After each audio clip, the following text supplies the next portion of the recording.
কালি হৈ যোৱা খেলখনত আৰ্জেণ্টিনাই মেক্সিকক 2-0 গলৰ ব্যৱধানত পৰাস্ত কৰি দিয়াৰ পিছত গ্ৰুপ চি পইণ্টছ টেবুলটো ইণ্টাৰেষ্টিং হৈ পৰিলে। তেন্তে আজিৰ এই ভিডিঅ'টোত আৰ্জেণ্টিনাৰ ৰাউণ্ড 16লৈ কোৱালিফাই কৰিব পাৰিবনে নোৱাৰে তাৰ বিষয়ে আলোচনা কৰিম। তেন্তে আজিৰ এই ভিডিঅ'টো একদম শেষলৈ চাব বুলি আশা ৰাখিলোঁ। হেল্ল' বন্ধুসকল, মই আছোঁ আপোনালোকৰ হোষ্ট এণ্ড দোষ্ট ইন্দ। তেন্তে ব'লক আজি এই ভিডিঅ'টো আৰম্ভ কৰোঁ। গ্ৰুপ চিৰ মেচবোৰ আৰম্ভ নোহোৱাৰ আগতে সকলোৱে ভাবিছিল যে আৰ্জেণ্টিনাই এই গ্ৰুপটো টপ কৰিব, কিন্তু আৰ্জেণ্টিনাই প্ৰথমখন খেল ছৌদি আৰবৰ লগত হাৰি যোৱাৰ পিছত বাকী টীমৰ বাবেও ৰাউণ্ড 16ৰ বাবে কোৱালিফিকেশ্যন কৰিব পৰা বাট মুকলি হৈ পৰিল। বৰ্তমান এই গ্ৰুপটোৰ টপত আছে পোলেণ্ড, 2 নম্বৰত আছে আৰ্জেণ্টিনা, 3 নম্বৰত আছে ছৌদি আৰবিয়া আৰু 4 নম্বৰত আছে মেক্সিকো।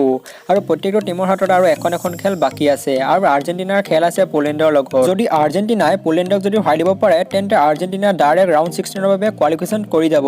আৰু যদি আৰ্জেণ্টিনা পোলেণ্ডৰ লগত হাৰি যায় আৰু যদি ছৌদি আৰবে মেক্সিকোৰ লগত জিকি যায় তেন্তে আৰ্জেণ্টিনা কোৱালিফাই কৰিব নোৱাৰিব। আৰু যদি আৰ্জেণ্টিনা হাৰি যায় আৰু মেক্সিকোই যদি ছৌদি আৰবিয়াক 4টা বা 3টা গলৰ ব্যৱধানত যদি পৰাস্ত কৰিব পাৰে তেন্তে মেক্সিকো কোৱালিফাই কৰি যাব।